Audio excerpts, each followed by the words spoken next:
देखो, nutrition, nutrition की definition दी हुई है।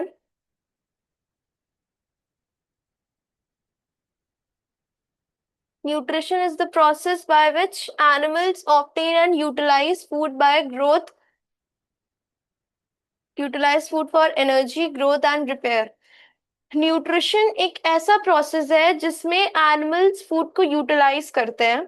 किसके लिए? एनर्जी के लिए, ग्रोथ के लिए, और अपनी बॉडी को, अपनी बॉडी की सेल्स, टिश्यूज, इन सारी चीजों को रिपेयर करने के लिए। अब देखो, अलग अलग टाइप के न्यूट्रिशन होते हैं। मैंने बताया था ना, एक होता है ऑटोट्रॉफिक और एक होता है हेट्रोट्रॉफिक। बताया था, ऑटोट्रॉफिक, हेट्रोट्रॉफिक। हाँ यस या मॉम। फिर यस और नो? Yes mom. ठीक है। अब देखो, हेट्रोट्रॉफिक को भी तीन टाइप्स में डिवाइड कर दिया गया है। एक है स्पेरोफिटिक, एक है पैरासिटिक, और एक है होलोजोइक। ये क्या हो गया? ठीक है, तो थ्री टाइप्स में इसको भी डिवाइड किया गया है। अब देखते हैं कि पैरासिट सैप्रोफिटिक क्या होता है, पैरासिटिक क्या होता है, होलोजोइक क्या होता है।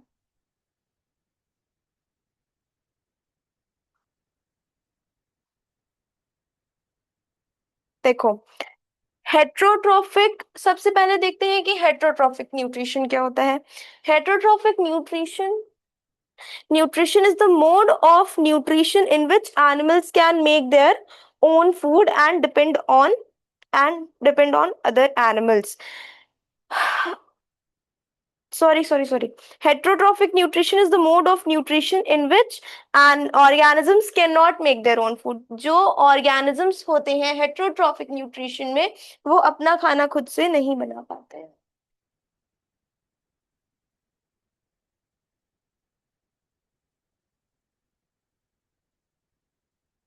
Heterotrophic nutrition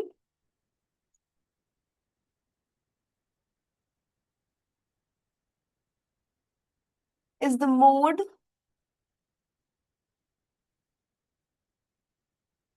of nutrition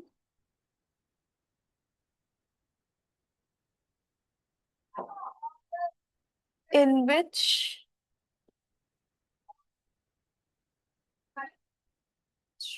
organisms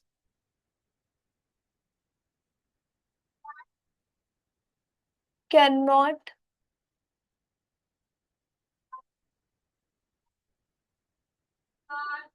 make their own food.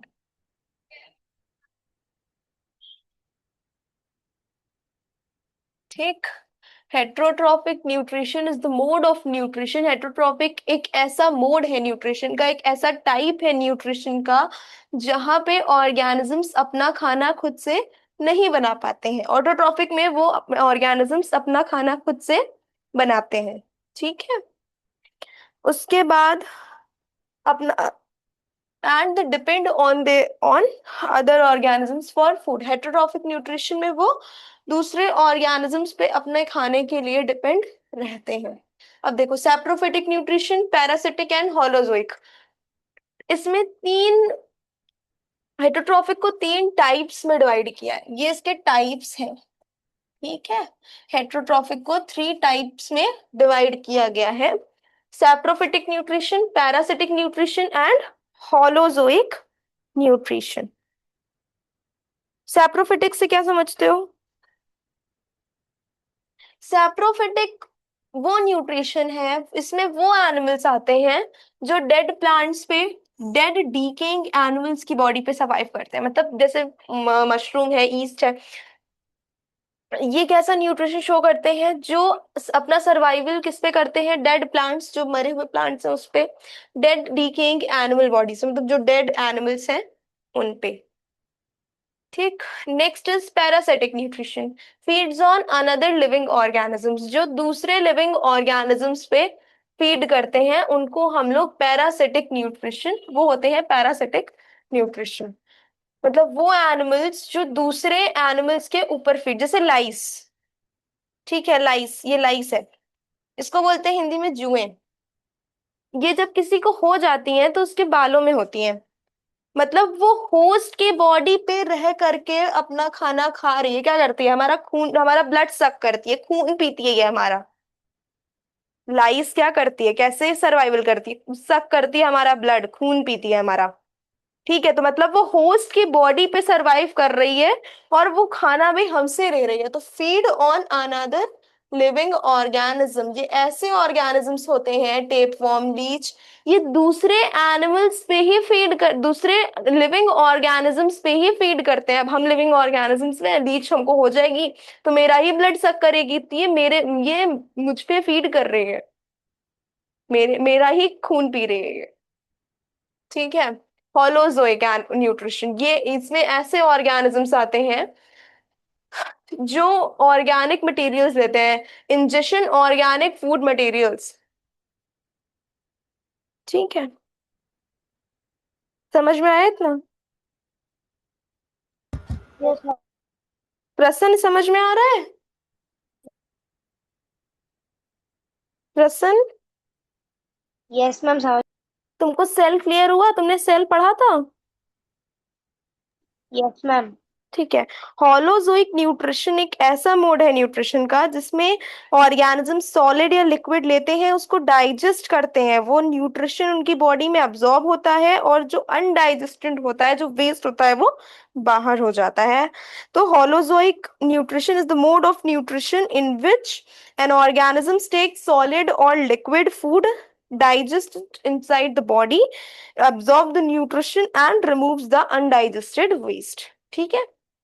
तो टाइप्स ऑफ हेटरोट्रॉफिक न्यूट्रिशन समझ में आया? तीन टाइप का होता है, एक सैप्रोफिटिक, एक पैरासिटिक, एक होलोजोइक। होलोजोइक का एग्जांपल है human beings and amoeba, parasitic का tapeworm and lice, and saprophytic का yeast and mushrooms. Okay, Yes, इतना ma'am. क्लियर है? Yes, ma'am. ठीक है। प्रसन्न, क्लियर है इतना? Yes, ma'am. हम्म। तुमको ग्रामर में कोई डाउट है, साइंस में कोई डाउट है, मैथ्स में कोई डाउट है? प्रसन्न, कोई डाउट है क्या ग्रामर में, मैथ्स में या फिर साइंस में? No, ma'am. जो हमने भेजा था चैप्टर्स उसमें से? No, ma'am. ठीक है। अब group of nutrition, group of heterotrophic nutrition.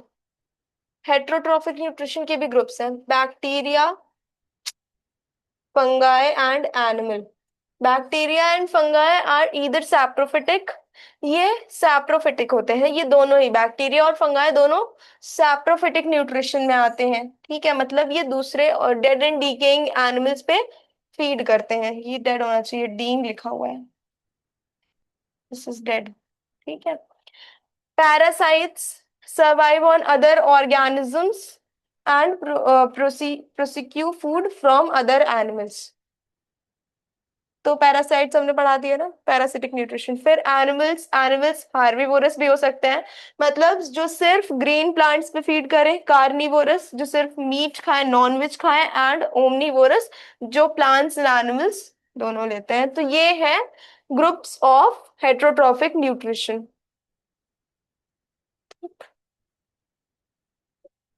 इतना क्लियर है? ये दोनों Yes. इमेज में जो बताया वो क्लियर है? Yes. Yes, ma'am. Nutrition in animals. अब देखो, इसमें हमें कई सारे टर्म्स देखने को मिलेंगे, वो टर्म्स हम साथ आएंगे।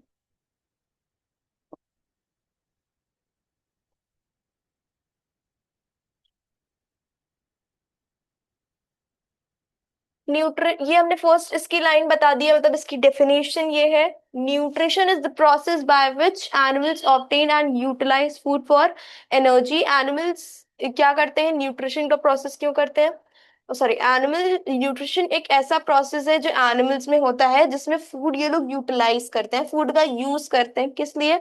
एनर्जी के लिए, इनको जो एनर्जी मिलती है उसके लिए, अपनी ग्रोथ के लिए कि ये बढ़ पाए, और अपनी सेल्स टिश्यूज को प्रिपेयर करने के लिए। अब देखो, ये तो यहाँ तक रिपेयर तक इसकी डेफिनेशन हो गई। उसके आगे और न्यूट्रिशन के बारे में, बताया हुआ है, क्या बताया है? This life process involves ingestion, digestion, absorption, assimilation and egestion. ये लाइफ प्रोसेस क्या क्या इन्वॉल्व करता है? इंजेशन, डाइजेशन, एब्जॉर्प्शन, एसिमिलेशन और इजेशन। अब देखते हैं कि इन टर्म्स का मतलब क्या है। इंजेशन का क्या मतलब होता है? पढ़ा है तुम लोगों ने कभी ये सब पहले? Yes ma'am. क्या होता है ऐसे? इंजेक्ट करने को पड़ा। इंजेशन। अच्छा, जिसको पता है वो मैम बताओ। इंजेक्शन। प्लस बताओ। Ma'am injection. मैम मैं बताऊं? हाँ बताओ। Ma'am injection is the process in which an organism takes the food into its body. Ingestion, very good. Ingestion is the process of taking food into the body through mouth. अब हम एक एक का मतलब समझा देते हैं, इसको समझ पड़ा करना पड़ेगा। सेकेंड लाइन क्या दी हुई है? सेकेंड लाइन का मतलब समझे? ये प्रोसेस के किस कौन कौन से स्टेप्स को इन्वॉल्व करता है? इंजेशन को, डाइजेशन को, एब्जॉर्प्शन को, एसिमिलेशन को और इजेशन को। अब इन प्रोसेस को समझते हैं कि इन प्रोसेस में क्या क्या होता है। पहला प्रोसेस है इंजेशन।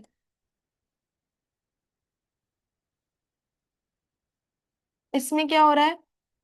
ऑर्गेनिजम्स क्या करते हैं? फूड अपनी बॉडी में लेते हैं, किसके थ्रू? माउथ के थ्रू। तो ingestion is the process of taking food into the body through mouth. Ingestion is the process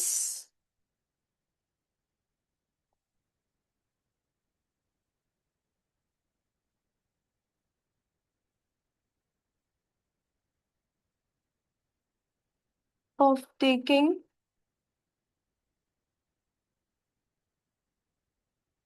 food into the body through mouth।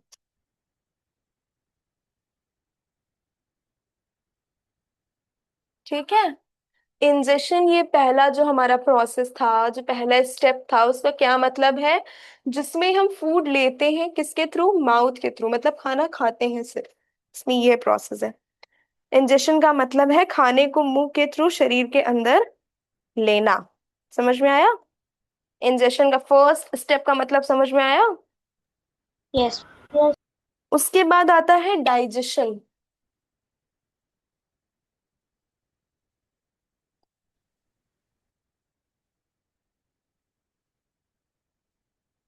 Digestion में क्या हो रहा है? डाइजेशन का मतलब है बड़े कॉम्प्लेक्स फूड पार्टिकल्स को छोटे और सिंपल पार्टिकल्स में तोड़ना, ताकि बॉडी उन्हें यूज कर सके। मतलब कि डाइजेशन इज, जो हम खाना खा रहे हैं, बड़े बड़े जो रहते हैं, जो हमारे बाइट्स रहते हैं, उसको सिंपल और जो कॉम्प्लेक्स और बड़े बड़े बाइट्स हमारे होते हैं, उसको और सिंपल और छोटे टुकड़ों में तोड़ना,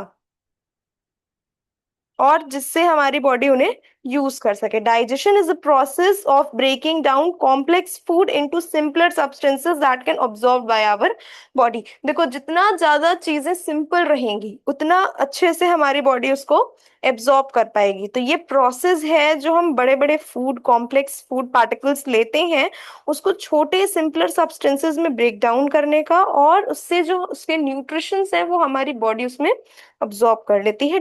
डाइज सॉरी, हाँ।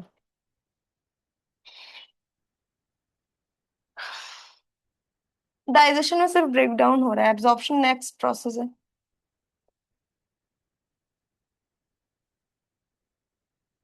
Digestion is the process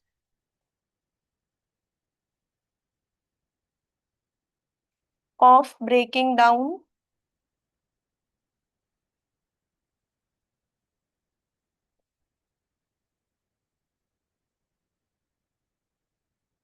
complex food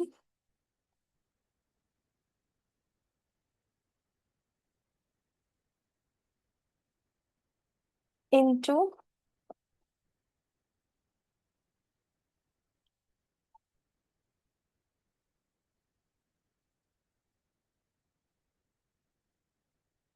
simpler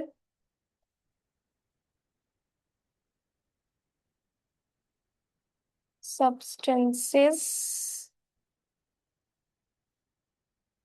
that can absorbed by the body, that can absorbed by the,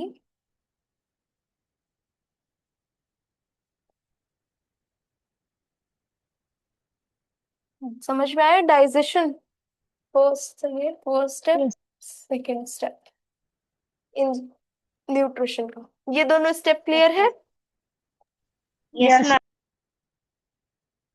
okay, तो ये फर्स्ट स्टेप इंजेशन, दूसरा डाइजेशन, थर्ड क्या है? एब्जॉर्प्शन। 13 नहीं लिखा है, ये 10 लिखा, 3 लिखा है। This will be the third step, absorption. अब एब्जॉर्प्शन का मतलब होता है जो भी खाना डाइजेस्ट हो चुका है उसके जो भी एसेंशियल न्यूट्रिशंस हैं उसको अब्जॉर्ब करना। Absorption is the process by which digested food passes through the walls of a small intestine into bloodstream।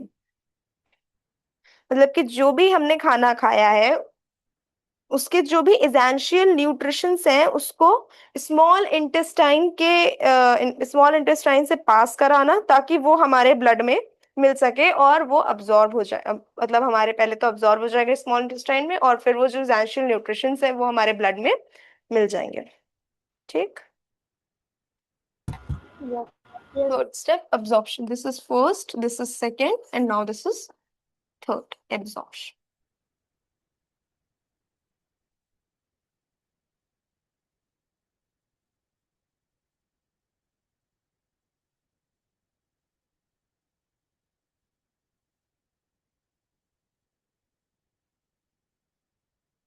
Absorption is the process by which digested food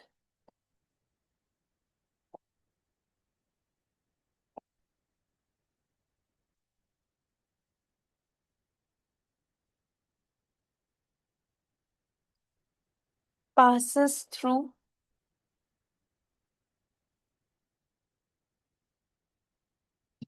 the walls of the small intestine। What do you understand by intestine? To blood stream। बताओ।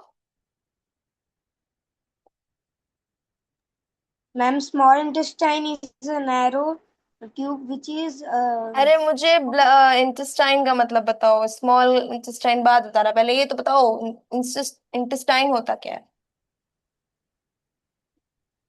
ma'am, It is a part intestine of digestive system where the food is completely absorbed. digested। हाँ, अब बताओ small intestine क्या होता है? Small intestine is a narrow tube hmm. with which is at least 2 to 3 meters long in length, and it uh, बताओ small intestine का मतलब, चालू हो गया क्या? Hmm. Six, it is about 6 to 7 meters long and completes the uh, digestion of food। what इसी में food का डाइजेशन होता है and it absorb is the nutrition। last organ of the alimentary canal. Hmm. Yes। समझ में आ रहा है? Yes, ma'am. Yes. तो हम परेशान, what's the time? 24।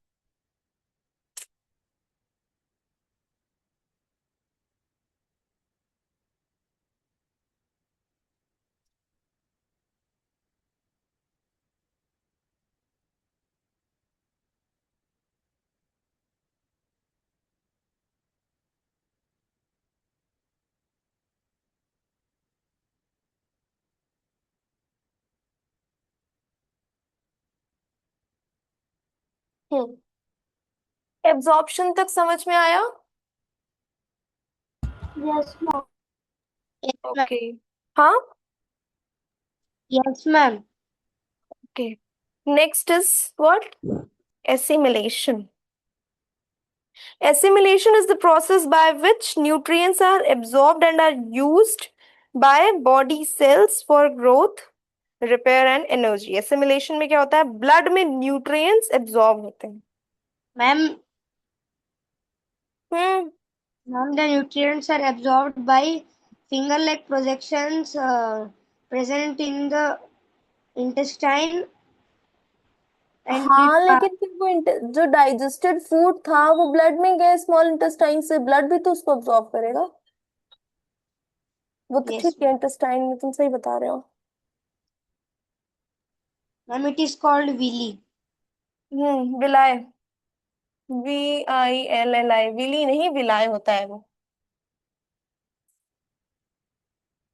Okay, fourth. This will be the fourth step in nutrition. Assimilation.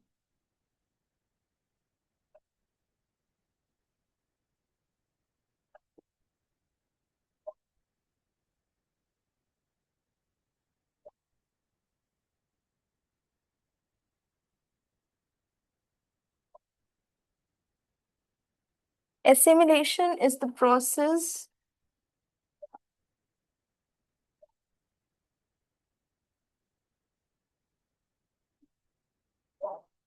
by which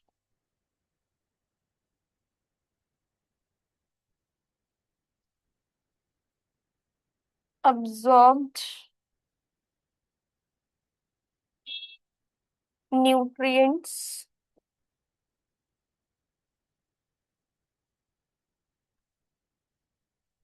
are used by body cells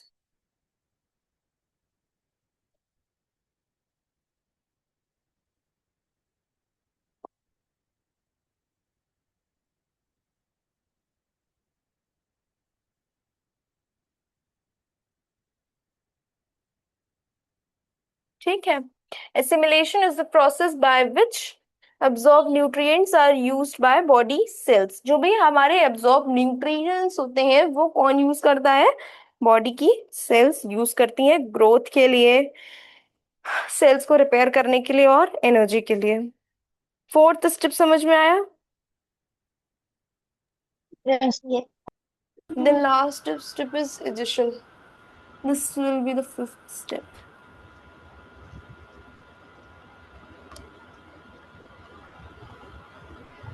Digestion.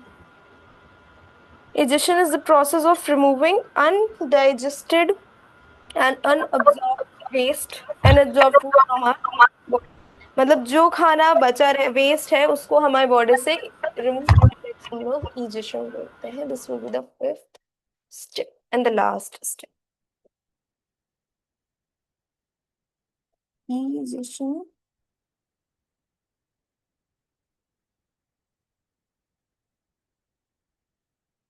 the process of removing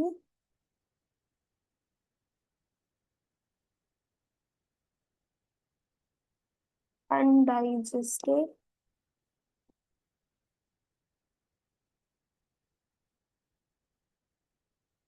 and unabsorbed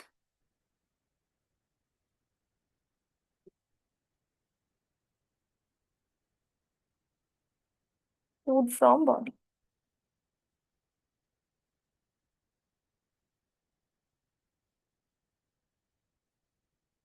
ठीक है। Digestion is the process of removing undigested and unabsorbed food from the body. जो भी food undigested है, digest नहीं हुआ है, जो भी वेस्ट फूड है उसको बॉडी से रिमूव करने को हम लोग इजेशन बोलते हैं। तो इसमें 5 प्रोसेस हम लोगों ने पढ़े: ingestion, digestion, absorption, assimilation and egestion. ये 5 स्टेप्स आप लोगों को क्लियर है? Yes, ma'am. Okay.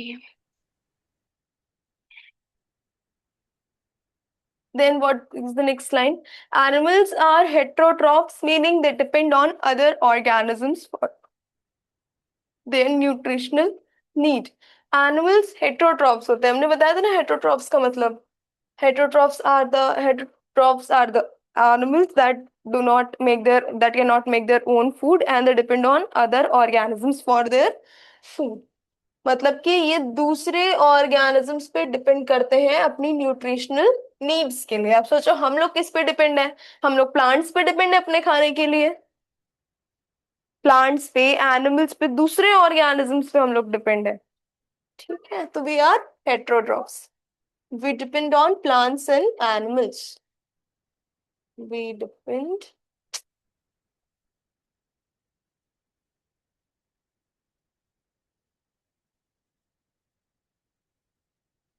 On plants and animals. समझ में आया? Yes ma'am. ये स्लाइड पे मैंने जो जो बताया सब कुछ क्लियर है? यस. प्रसन्न क्लियर है? Yes ma'am. ठीक है, ये है न्यूट्रिशन. अब देखो,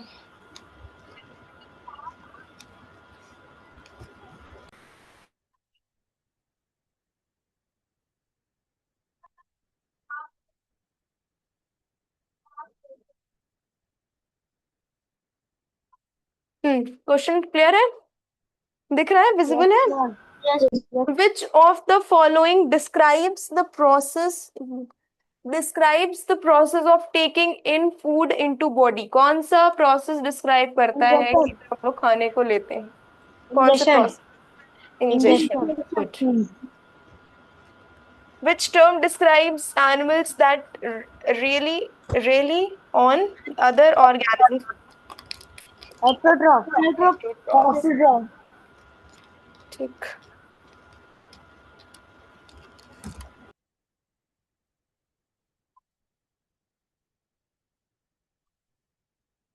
ये क्या गड़बड़ है?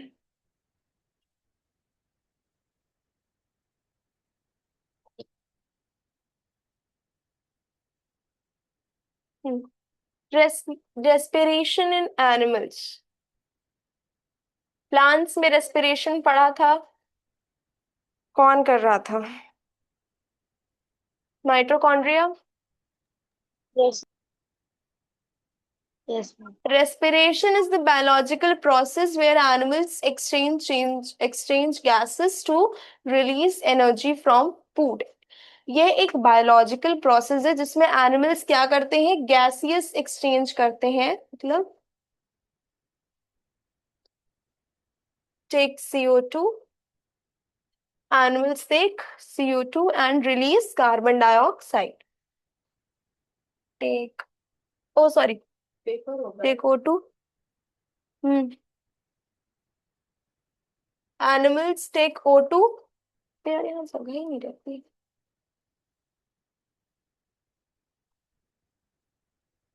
And release carbon dioxide. ठीक है.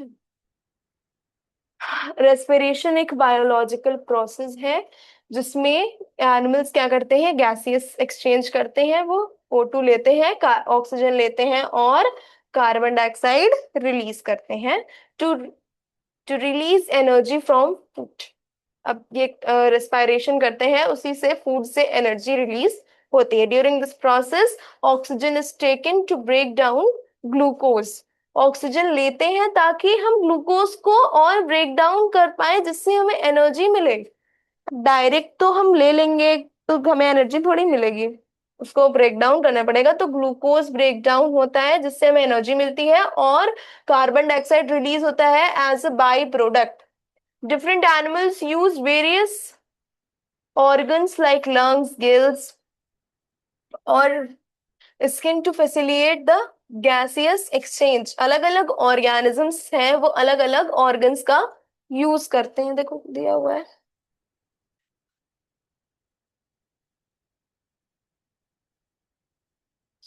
Oh my God.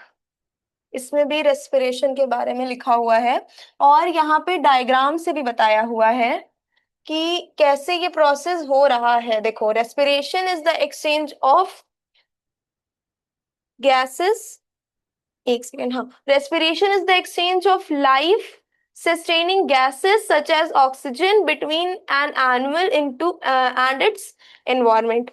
Gas exchange occur by diffusion, ये एक डिफ्यूजन, ये डिफ्यूजन से होती है।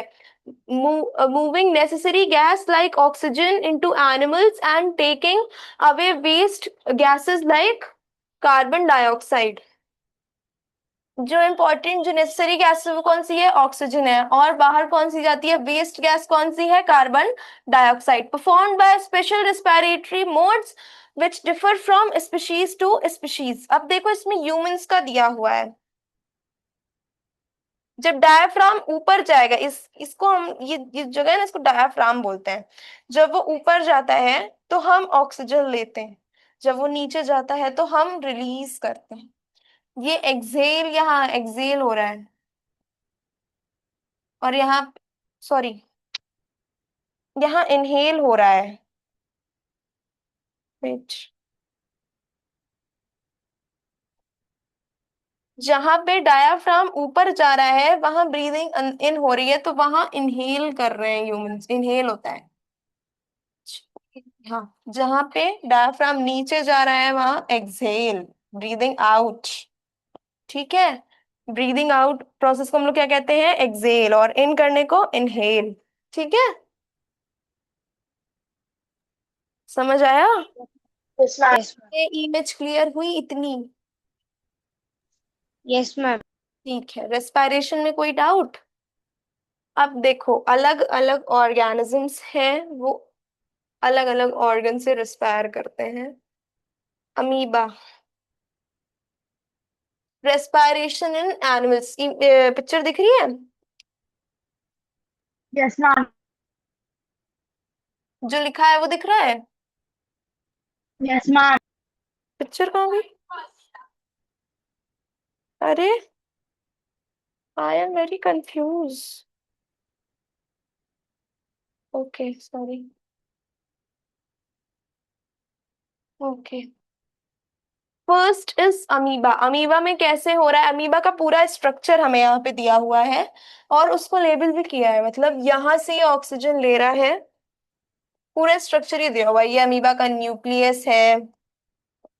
हाँ, ये अमीबा का न्यूक्लियस है। ये कॉन्ट्रैक्टाइल वैक्यूल है, मतलब अपने हिसाब से छोटा बड़ा हो जाता है। कॉन्ट्रैक्टाइल वैक्यूल अमीबा में होता है, जो अपने हिसाब से छोटा बड़ा होता है। यहाँ से ये O2 बाहर जा रही है, और सॉरी, हाँ, CO2 बाहर जा रही है और O2 अंदर ले रहा है। ठीक है, ये इसका फूड पार्टिकल है अमीबा का। तो ये है अमीबा का स्ट्रक्चर। इसमें कैसे हो रहा है? डिफ्यूजन के थ्रू एक्सचेंज ऑफ गैसेस हो रही है। फिर है अर्थवॉर्म। अर्थवॉर्म अपनी स्किन से ही रेस्पिरेशन कर रहा है। इधर से ऑक्सीजन जा रही है, इधर से कार्बन डाइऑक्साइड जा रही है। फिर गिल्स। फिश में रेस्पिरेशन किसके थ्रू होता है? गिल्स के थ्रू होता है। ठीक, उसके बाद फ्रॉग है। फ्रॉग में लंग्स के थ्रू होता है, और स्किन से भी होता है। ठीक है, स्लिनीन, skin for exchange of gases. ये इतना इंपॉर्टेंट नहीं था।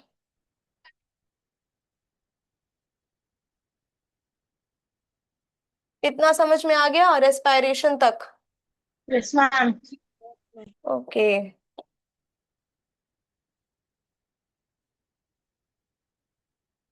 ठीक है, ये क्वेश्चंस बताओ। What is the primary byproduct released during animal respiration? Carbon dioxide. हाँ, Carbon dioxide. Carbon dioxide.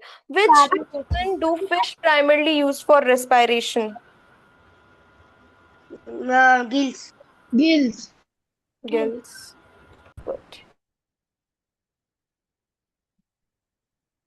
Circulation and transport, इसकी फोटो नहीं दी है।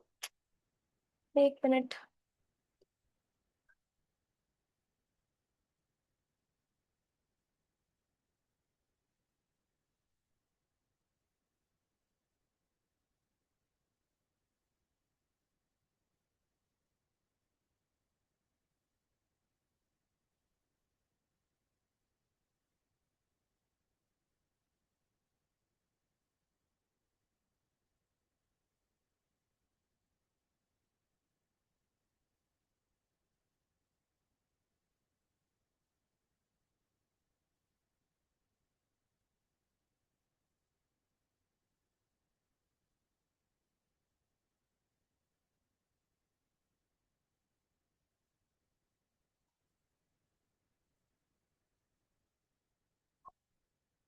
क्या दे दिया।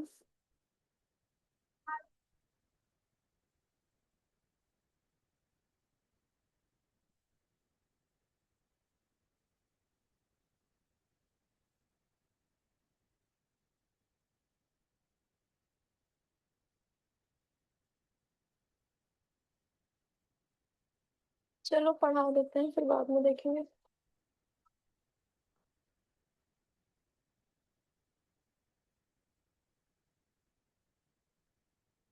Circulation is the process of transporting oxygen, nutrients and waste products throughout the animal's body. Circulation कैसा process है जहां पे हम ऑक्सीजन और न्यूट्रिएंट्स और जो भी वेस्ट प्रोडक्ट्स हैं उसको एनिमल्स की बॉडी में ट्रांसपोर्ट कर रहे हैं। सर्कुलेशन एंड ट्रांसपोर्ट हम लोग पढ़ रहे हैं, सर्कुलेट कर रहे हैं। In complex organism, a specialized system involving the heart, blood vessels, and blood ensure the efficient delivery of materials to cells. अब जो कॉम्प्लेक्स एनिमल्स होते हैं उसमें जो हार्ट है, ब्लड है, ब्लड वेसल्स हैं, ये सब क्या इंश्योर करते हैं कि हर एक सेल में मटेरियल पहुंचे, जो भी न्यूट्रिएंट है, ऑक्सीजन है, ये सारे हर एक सेल्स में पहुंचे। ये कॉम्प्लेक्स ऑर्गेनिजम्स में कौन करता है? हार्ट, ब्लड वेसल्स और blood. This system is essential for maintaining the internal balance of the organisms. ये जो सिस्टम है, हार्ट, ब्लड वेसल्स और ब्लड, ये सारे बहुत एसेंशियल हैं। और सर्कुलेशन एंड ट्रांसपोर्ट, ये जो सिस्टम हमें दिया हुआ है, ये हमारे बॉडी के बैलेंस को बनाने में बहुत हेल्प करता है और बहुत जरूरी है, क्योंकि ये क्या ट्रांसपोर्ट कर रहा है? ऑक्सीजन ट्रांसपोर्ट कर रहा है, न्यूट्रिएंट्स जो कि हमारी बॉडी के लिए बहुत जरूरी है, और वेस्ट प्रोडक्ट हमारी बॉडी के बाहर कर रहा है। ठीक है, मतलब इसको एक्सक्रीटरी सिस्टम तक ले जा रहा है, ट्रांसपोर्ट कर रहा है। तो circulation is the process of transporting oxygen, nutrients and waste products throughout the animal's body in complex animals। अगर animals बहुत ज्यादा complex हैं तो क्या होगा? एक specialized system उनमें होगा जिसको हम लोग हार्ट, नहीं नहीं, सिक्स्थ में एक लड़की आई थी, जसप्रीत, जसप्रीत सिक्स्थ में आई थी। नहीं,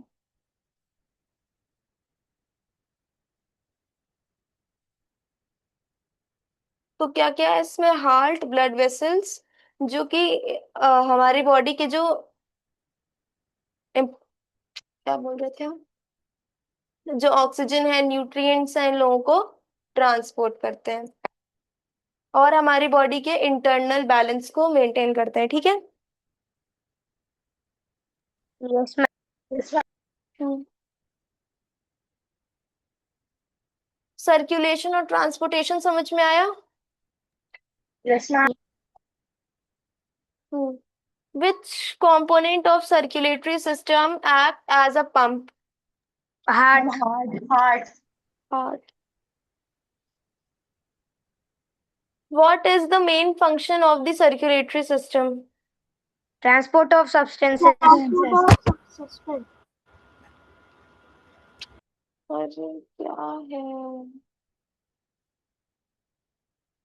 दो स्लाइड और बीच में होनी चाहिए।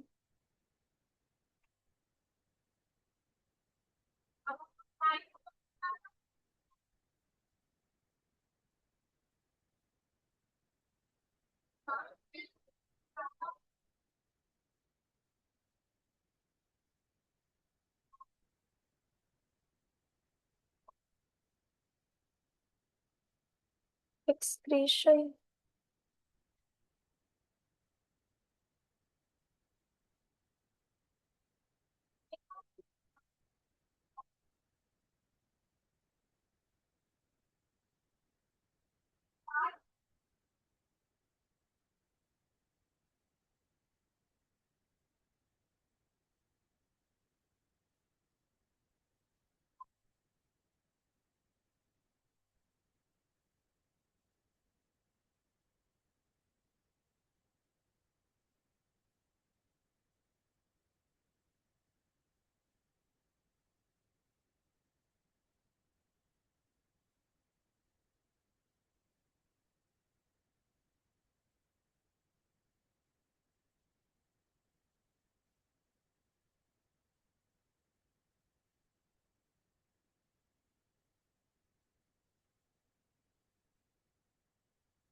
हम्म।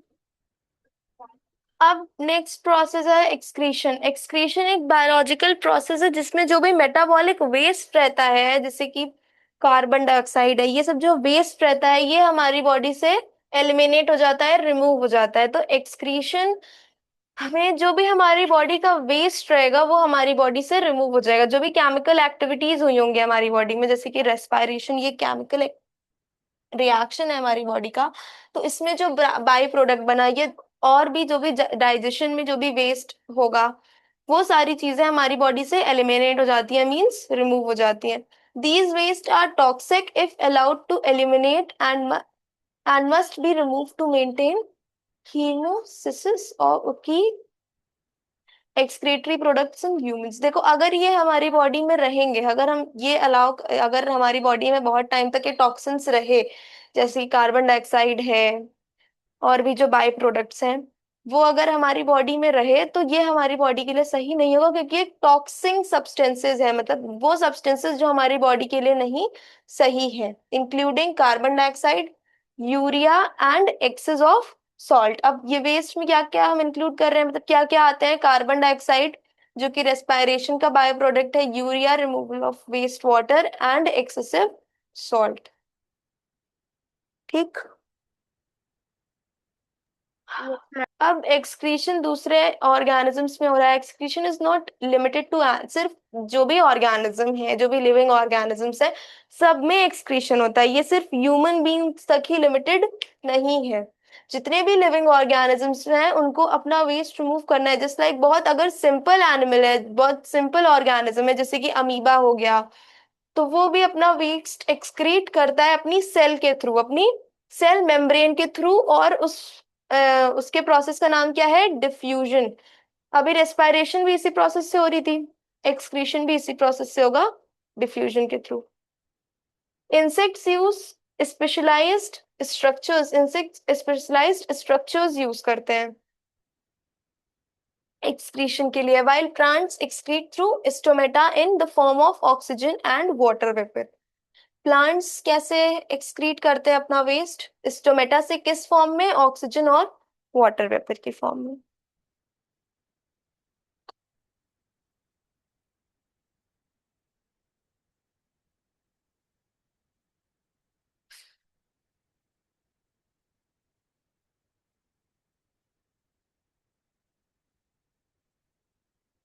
हम्म, अच्छा हाँ सॉरी।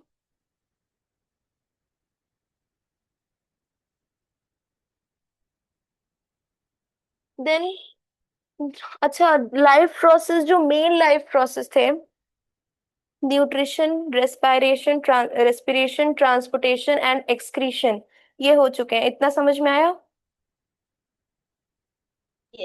Yes, ma'am. सिमरन समझ आया? Yes, ma'am. अब ये लास्ट प्रोसेस है जो कि मेन लाइफ प्रोसेस भी नहीं आता है, लेकिन हाँ ये भी लाइफ प्रोसेस होता है। ठीक है, देखो, reproduction. Reproduction is the fundamental biological process that ensure, reproduction एक ऐसा प्रोसेस है जो ये इंश्योर करता है कि अर्थ पे कंटिन्यूटी बनी रहे। मतलब ये जरूरी नहीं है कि सब रिप्रोडक्शन करें, लेकिन ये इसलिए हमारे अपने चॉइस पे है ये। हम चाहेंगे तो हम करें, ऐसा होगा, हम नहीं चाहेंगे तो ऐसा नहीं होगा। ये हमारी बॉडी का एसेंशियल लाइफ प्रोसेस नहीं है, लेकिन ये अर्थ पे लाइफ की कंटिन्यूटी के लिए जरूरी है। हमारी बॉडी के लिए रिप्रोडक्शन नहीं जरूरी है। जैसे हमारी बॉडी के लिए न्यूट्रिशन, एक्सक्रीशन, ट्रांसपोर्टेशन, रेस्पिरेशन, ये सारी चीजें जरूरी थी, वैसे reproduction is not essential for our body. It is essential for the continuity of life on earth. Earth पे लाइफ कंटिन्यू रखने के लिए ये जरूरी होता है। अब यहाँ पे हमें एक सीक्वेंस दिया हुआ है, जहां पे पहले एक बहुत छोटे से लड़के को दिखाया है, न्यू बॉर्न। ठीक, पहले हम लोगों को फ्रॉग का दिया हुआ है लाइफ साइकिल, उसके बाद एक प्लांट का दिया है, फिर ह्यूमंस का दिया हुआ है। ठीक है, तो फ्रॉग इज अ एम्फीबियन। सबसे पहले उसमें क्या हुआ? एग्स आए, एग ले किया फ्रॉग ने, उसके बाद एम्ब्रियो बना उससे, फर्स्ट स्टेज एम्ब्रियो को कहते हैं। एम्ब्रियो बना सेल्स में, फिर टेडपोल आया। टेडपोल उसके बाद आता है। एग जब डायरेक्ट एग से फ्रॉग नहीं आता है, टेडपोल आता है। फिर उसके बाद टू लेग्ड टेडपोल, जब वो थोड़ा और डेवलप हो जाता है तो फ्रॉग के टू लेग्स आ जाते हैं। इमेज दिख रही है? Yes. ठीक है। उसके बाद टेडपोल के फोर लेग्स आ जाते हैं। फोर लेग्स वाले टेडपोल को हम फ्रॉगलेट भी बोल सकते हैं। फ्रॉगलेट। ठीक है, फिर फ्रॉग आता है। अब ये है फ्रॉग की लाइफ साइकिल।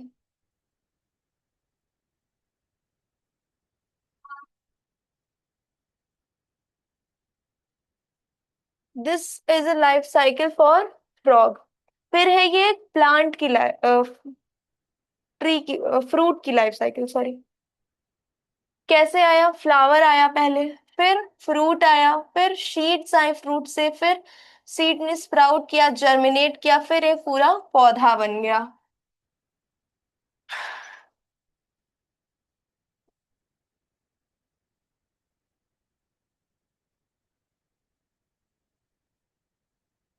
तो this is how the process of reproduction is done. अब इस मैकेनिज्म से क्या होता है कि लिविंग ऑर्गेनिजम्स ऑफस्प्रिंग को प्रोड्यूस करते हैं। जैसे ये एक न्यू बॉर्न है, इसमें एक लिविंग ऑर्गेनिज्म ने अपना ऑफस्प्रिंग प्रोड्यूस किया है। ठीक है, तो इस मैकेनिज्म में, इस प्रोसेस में क्या होता है, लिविंग ऑर्गेनिजम्स अपना ही ऑफस्प्रिंग प्रोड्यूस करते हैं जो कि उनसे सिमिलर होता है। ये क्यों इसेंशियल है? क्योंकि अर्थ पे सर्वाइवल मेंटेन रहना चाहिए, हर अर्थ पे स्पीशीज होनी चाहिए। देखो, अगर अर्थ पे स्पीशीज नहीं होंगी तो हमारा इकोसिस्टम बैलेंस नहीं होगा। अगर हमारे अर्थ पे कोई भी एक स्पीशीज भी नहीं रहती है, मतलब वो डॉग हो, कोई भी एक लिविंग स्पीशीज हो, अगर वो हमारे अर्थ पे नहीं है, तो उससे हमारा पूरा इकोसिस्टम इम्बैलेंस हो सकता है। तो अगर ह्यूमंस ही नहीं रहेंगे, अगर अर्थ पे लाइफ ही नहीं रहेगी, लिविंग ऑर्गेनिजम्स ही नहीं रहेंगे, अगर रिप्रोडक्शन ही खत्म हो जाएगा, तो हमारे अर्थ का इकोसिस्टम इम्बैलेंस हो जाएगा। तो फिर प्लांट्स भी नहीं रह सकते, बिना ह्यूमंस के तो प्लांट्स भी नहीं रह पाएंगे। ठीक। समझ में आया इतना, प्रश्न? Yes. अब फर्स्ट टाइप है asexual. Asexual reproduction.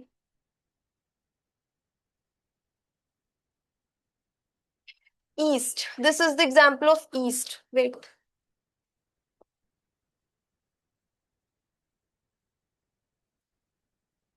Asexual reproduction involve a single parent.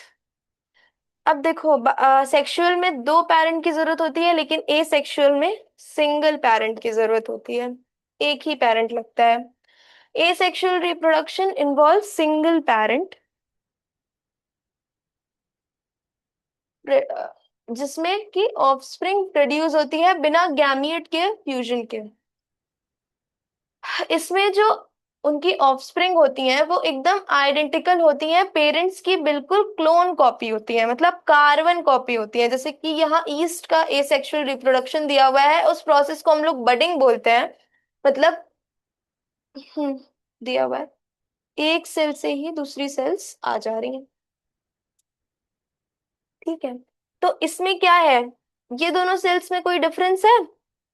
ये जो डॉटर ईस्ट है और ये जो पेरेंट ईस्ट है, इन दोनों में कोई डिफरेंस लग रहा है? No, ma'am. हाँ। तो ये एकदम इसमें क्लोन कॉपी होती है, एकदम पेरेंट्स की आइडेंटिकल कॉपी होती है। इसमें बाइनरी फिजन होता है। एसेक्सुअल का कॉमन क्या क्या है? Budding, binary fission,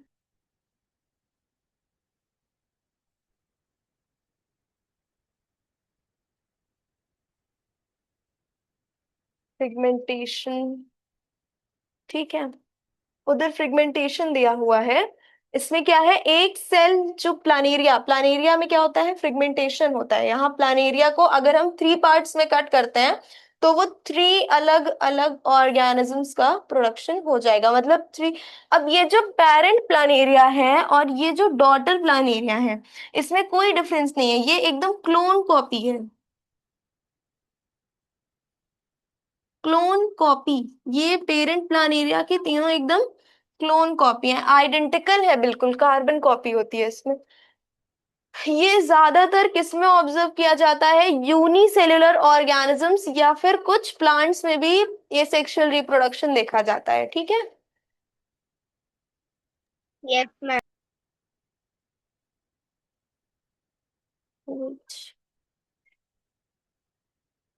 okay. Okay प्रसन्न, आज जितना पढ़ा है समझ में आया? Yes, ma'am. This is the last topic of this chapter, ये खत्म कर लेते हैं। इमेज नहीं दिया। सेक्सुअल रिप्रोडक्शन में 2 पेरेंट्स इन्वॉल्व होते हैं, जिसमें कि टिपिकली मेल गैमीट और फीमेल गैमीट का फ्यूजन होता है। Male gamete is sperm and female gamete is egg. इस प्रोसेस में जेनेटिक वेरिएशन होता है। इस इस प्रोसेस में जो ऑफस्प्रिंग होते हैं वो आइडेंटिकल कॉपी नहीं होते हैं, मतलब एकदम कुछ ना कुछ उनमें डिफरेंस होता है, विच इसमें क्या होता है, स्पीशीज का एवोल्यूशन होता है। मतलब अगर मेरे बाद कोई आता है तो वो उसमें कुछ ना कुछ एवोल्यूशन रहेगा। मैं अपने पेरेंट्स के बाद आई हूँ तो मैं अपने पेरेंट्स से कुछ ना कुछ मुझ में इवोल्यूशन हुआ है, मैं इवॉल्व हुई हूँ, मतलब मेरे में कुछ ना कुछ चेंजेस आए हैं। ठीक है, तो इसमें क्या होता है, इवोल्यूशन होता है। ये रिप्रोडक्शन का प्राइमरी मोड होता है, जिसमें कि सबसे ज्यादा मल्टी सेल्यूलर ऑर्गेनिजम्स में ये देखने को मिलता है, जो बहुत कॉम्प्लेक्स होते हैं, जिनमें कॉम्प्लेक्स ऑर्गन्स प्रेजेंट होते हैं, just like humans and flowering plants. ठीक, इतना क्लियर है? Yes, ma'am. ठीक है, तो लाइफ प्रोसेसेस खत्म हो गया है, कल से ग्रामर पढ़ाएंगे। Yes, ma'am. ओके, तुमको लाइफ प्रोसेस में कोई doubt? No, ma'am. Okay. Okay Prasanna, you can leave and join at the same time tomorrow. Bye. Yes, ma'am. Bye, ma'am. Thank you.